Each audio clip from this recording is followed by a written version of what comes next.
अस्सलाम वालेकुम फ्रेंड्स, मेरा नाम है सुमेर और आप देख रहे हैं चुप। और यार चैनल का नाम तो बताने दो। आप देख रहे हैं सभी आप देख रहे हैं सभी सुमेर यूट्यूब चैनल। है बोल दिया। एक तो यार सड़िए लोग भी बीच में बहुत आ जाते हैं, लेकिन कोई बात नहीं, उन सब के लिए भी मेरी तरफ से एक पप्पी इधर, एक पप्पी इधर। तो आज हम बात करेंगे ड्रामा सीरियल फतूर में दिखाए जाने वाले फतूरों पर।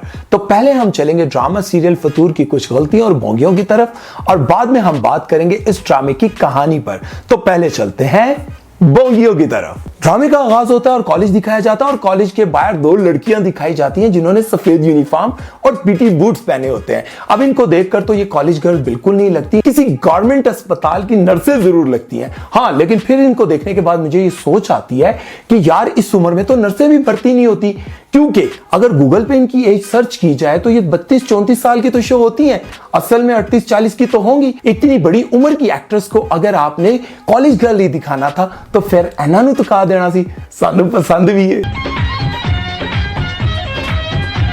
खैर, लंडे के बूट पहने और 35 रुपए वाला ओरिजिनल पठानों वाला चश्मा पहने ये हीरो इन्हीं दोनों लड़कियों का कॉलेज के बाहर इंतजार कर रहा होता है, जिनमें से एक इसकी बहन होती है और दूसरी भी इसकी बहन की सहेली होती है यार। और दोनों लड़कियां गाड़ी में बैठ जाती है और लड़के की बहन अपनी सहेली से पूछती है, कैसा लगा मेरे भाई को देखकर, तुम्हें सरप्राइज तो मिला ना? दौड़ा फिटे मुंह, मैं सरप्राइज नहीं, मैं शॉक्ड हूँ कि तुम्हारा भाई इतना अरसा बाहर लगा कर आया और आते ही इसने यहाँ पे टैक्सी खरीद ली है और छत कटवा के मुझे बेवकूफ बना रहे हो कि तुम्हारे भाई के पास स्पोर्ट्स कार है। वैसे हिब्बा बुखारी का पिछले ड्रामे में नाम नगीन था और इस ड्रामे में दिल नशीन।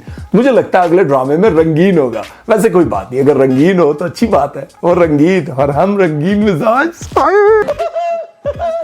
खैर, दिल नशीन जब शॉपिंग करके इतने ढेरों हैंडबैग उठाकर घर में दाखिल होती है तो माँ को कहती है, अम्मी भूख लगी है, खाना दे दे, क्या पकाया है? और टुट पैनी है कल मोई है, उन्होंने तेनू लाखों रुपए की शॉपिंग कराती, 60 रुपए का आंडा बर्गर निकलाया। और दूसरी तरफ फैसल कुरैशी को दिखाया जाता है जो अपनी 36 साल पुरानी महबूबा के इश्क में अभी तक दीवानों की तरह घूमता फिरता रहता है। हालांकि महमिल इसे कब का अपनी बेटी का मामू भी बना चुकी है। तौबा तौबा तौबा, थारा मूड खराब कर दिया। जैसे वो हैदर के मामले में लापरवाह थी, ठीक उसी तरह वो अपनी बेटी के मामले में भी लापरवाह है। 50,000 रुपए में मेड रखी है बच्ची को संभालने के लिए। यार कोई मैनू भी ये जी नौकरी दिलवा दो, पैंपर भी बदलावांगा बच्चियां दे, पर एक शर्त है, ओदी मां सोनी होनी चाहिए महमल दी तरह। और हैदर फिर एक शादी पर जाता है और वहां जाकर दिलनशीन से टकराता है और सोचता है फिर दिलनशीन के कपड़ों पे उपटन गिरता है और वो कपड़े बदलाने जाती है, तब उसे पता चलता है ये उपटन नहीं, ये तो टट्टी है। यार मेरा मतलब है कि कपड़ों पे कुछ भी नहीं गिरा होता। आप देख सकते हैं कपड़े उसके बिल्कुल साफ सुथरे हैं, तो वो चेंज करने क्यों गई थी? सारे मिलके हमको पागल बना। ओ हिब्बा बुखारी, माना कि आपके कपड़े बहुत महंगे थे, लेकिन सीन की रिक्वायरमेंट थी, कम से कम पानी के छींटे ही मार लेती। बेवकूफी का कोई इलाज ही नहीं। खैर, हैदर और दिलनशीन कमरे में लॉक हो जाते हैं और हैदर फिर सोचता है, यार अगर मैं भी किसी के साथ कमरे में लॉक हो जाऊं ना तो मैं भी यही सोचूंगा। यार जब दिलनशीन हैदर के साथ कमरे में बंद हो जाती है तो आपने नोट किया होगा कि कितना ओवर एक्ट कर रही थी, ऐसे कर रही थी कि जैसे आज तक उसने किसी लड़के के साथ बात ही ना की हो। ये तो चलो तुम एक कमरे में बंद हो, किसी को पता ही कोई नहीं, तो उस वक्त तुम्हें ख्याल नहीं आया कि लोग क्या सोचेंगे जब तुम एक लड़के के साथ बगैर छत वाली गाड़ी, जिसमें तो कोई पर्दा भी नहीं, शीशे भी नहीं काले, उसके साथ तुम गली गली लूर लूर कर रही हो, डेटे मार रही हो, खाने खा रही हो, शॉपिंग कर रही हो, उस वक्त तुम्हें ख्याल नहीं आया लोग क्या कहेंगे? तुमने तो हैदर बेचारे का भी माहौल खराब कर दिया। अच्छा खासा उसके बैकग्राउंड में ये म्यूजिक चल रहा था।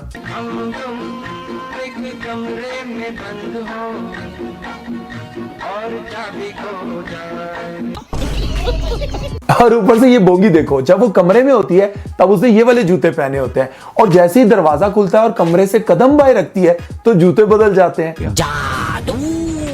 एक और गलती आप लोगों ने नोट नहीं की होगी, जब दोनों माँ बेटियां लेटने लगी होती हैं तो बेडशीट ये वाली होती है और जैसे ही माँ लेटकर करवट बदलती है तो बेडशीट चेंज हो जाती है। शुक्र है दोबारा माँ ने करवट नहीं बदली, वरना माँ ही चेंज हो जाए यार।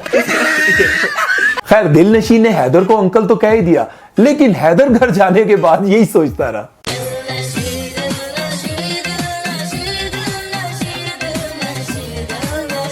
फिर हैदर अपनी माँ के हाथ रिश्ता भेजता है और दिलनशीन हमजा को कॉल करके कहती है, हमजा तुम जल्दी से अपना रिश्ता भेज दो वरना मुझ जैसी नन्ही मुन्नी काकी की शादी इस अंकल के साथ हो जाएगी।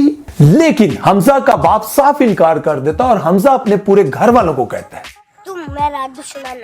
फिर आधी रात को हमजा की खाली गाड़ी समंदर के किनारे मिलती है, तो ये सोचने के बजाय साडा पुत्र डूब के मार तो नहीं गया, ये पूरा टब्बर दिलनशीन के घर पहुंच जाता है और दिलनशीन को कहते हैं सानू अपनी तलाशी दे, साडा पुत्र किथे छुपा के रखे। ओ भाई तुहाडा पुत्र है कोई चरस दा भरिया सिगरेट ते नहीं जेड़ा उसकी तरह छुपा के रख लेता है कि राती पीसा। फिर हमजा की मां दिलनशीन को कहती है कि ये जो तुमने अपने हाथ पर महंगी घड़ी बांधी हुई है ना, ये भी तुमने मेरे बेटे से लूटी होगी। ओ अम्मा जी इसको क्यों बेइज्जत कर रही हैं, जाकर अपने बेटे से कहें। बेशरम आदमी, तुम्हारे बाप का पैसा है। दोस्तों गलतियां और बोंगियां हो गई बहुत, अब बात कर लेते हैं जरा इस ड्रामे की कहानी के बारे में। राइटर हमें क्या दिखाना चाह रहा है और क्या समझाना चाह रहा है। मेरे अंदाजे में वो ये दिखाना चाह रहा है कि आप जब भी कभी किसी के साथ दोस्ती करें या किसी के साथ कोई रिश्ता निभाने लगे या रिश्ता बनाने लगे हो, तो याद रखें कि आपका और उसका स्टेटस एक लेवल का होना चाहिए। अगर वो स्टेटस एक लेवल का नहीं है तो एक बात याद रखें, आपने कभी उससे लेकर कुछ पहना तो नहीं, क्या आपको कभी उसने कोई पैसे तो नहीं दिए, क्या आपको कभी उसने गरीब समझकर आपकी मदद तो नहीं की। ये बात आप हमेशा अपने जहन में रखें कि जब भी कोई बड़ा आदमी, पैसे वाला आदमी, आपकी सहेली, आपका दोस्त, आपका रिश्तेदार जब भी कभी आपकी किसी भी जगह मदद करेंगे, आपको कपड़े लेकर देंगे, तो ये मुमकिन ही नहीं कि वो आपको उस लेवल का अपना रिश्तेदार समझ सके या उस लेवल का अपना दोस्त समझ सके। ये बात हमेशा याद रखिएगा। ये राइटर ने हमें बड़े अच्छे तरीके से समझाने की कोशिश की है कि कभी भी किसी से भी इस तरह की उसकी यूज हुई भी चीजें या ऐसे बंदे से मदद मत लें जो आपको बाद में याद करवाए कि तुम्हारी औकात क्या थी। दूसरी तरफ अगर हम आ जाते हैं तो फैसल कुरैशी के बारे में अगर हम बात करते हैं तो उसमें वो ये बात दिखाने की और बताने की कोशिश कर रहा है कि एक बंदी जो आपको पैसे के लालच में, जब आपके पास कुछ नहीं था, आपको छोड़ गई, एक अमीर बंदे के साथ शादी कर ली, आपके मुंह पर तमाचा मारकर चलेगी, आपकी मोहब्बत को दुरफिटे मुंह कर चलेगी और आप उसकी मोहब्बत में अभी तक 36 साल हो गए, आप पागल फिर रहे हैं। उसको आपकी परवाह नहीं है, वो अपने बच्चे पैदा कर चुकी है और भले वो अपनी जिंदगी में खुश हो ना हो, लेकिन राइटर आपको ये बात बताने की कोशिश कर रहा है कि जो लालची लोग होते हैं वो आपकी जिंदगी से अगर चले जाएं तो आपको खुश होना चाहिए। इसी बात पर मुझे एक शेर याद आता है, वो रास्ते तर्क करता हूं, वो मंजिल छोड़ देता हूं, जहां इज्जत नहीं मिलती वो महफिल छोड़ देता हूं, किनारों से अगर मेरी खुदी को ठेस पहुंचे, भंवर में डूब जाता हूं, वो साहिल छोड़ देता हूं, मुझे मांगे हुए साए धूप लगते हैं, मैं सूरज के गले पड़ता हूं, बादल छोड़ देता हूं, और यूं ताल्लुक नहीं रखा कभी छोड़ा, जिसे छोड़ देता हूं मुसलसल छोड़ देता हूं। तो अपना बहुत सारा ख्याल रखिएगा। होपफुली आपको वीडियो पसंद आया होगा। Love you all.